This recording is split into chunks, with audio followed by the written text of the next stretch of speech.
എല്ലാവർക്കും നമ്മുടെ ചാനലിലേക്ക് സ്വാഗതം. എനിക്ക് പനിയും ചുമയൊക്കെ ആയതുകൊണ്ട് ഡോക്ടറിൻ്റെ അടുത്തേക്ക് പോയി. ഡോക്ടർ പറഞ്ഞു നെബ്രീസിൽ വെച്ചിട്ട് ആവി പിടിക്കാൻ. അപ്പം നമ്മളിന്ന് നെബ്രീസിൽ വെച്ചിട്ട് ആവി പിടിക്കണം ഗൈസ്. അതാണ് ഇപ്പം നമ്മൾ കാണാൻ പോകുന്നത്. അതൊക്കെ വെച്ച് സെറ്റാക്കുന്നുണ്ട്.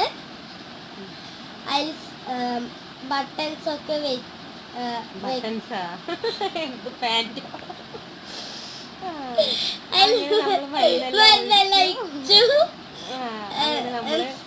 പിടിക്കാൻ പോണ് ഗൈസ്. നമ്മള് ഒരു വർഷമായി നമ്മുടെ നെബുലൈസർ വാങ്ങിച്ചെങ്കിൽ ഫസ്റ്റ് ടൈമാണ് നമ്മൾ യൂസ് ചെയ്യാൻ പോകുന്നത്.